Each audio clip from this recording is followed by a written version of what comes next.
So laut bitte. Nein. Ja, du musst da drauf drücken. Darf ich? Oh, nein. Mach mal von weiter weg, dass sein Gesichtsausdruck mit drauf ist.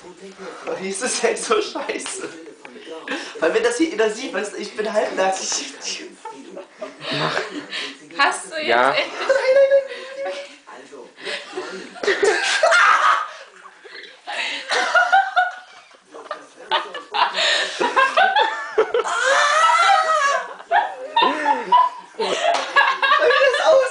Wie das einfach mal aussieht.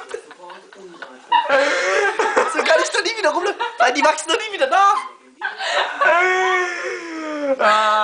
Herrlich. Ich kann doch nie wieder kurze Hosen anziehen, ihr seid so scheiße, ey. Was mache ich denn jetzt? Verpiss dich, Ferry, verpiss dich einfach nur. In 4 Wochen kommt die ersten Staffel. Oh, schön. In 4 Wochen ist Sommer, Mädel.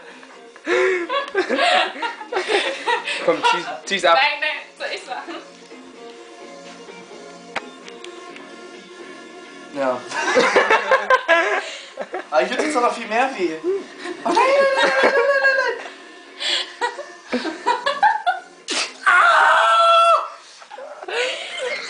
Das tut so weh.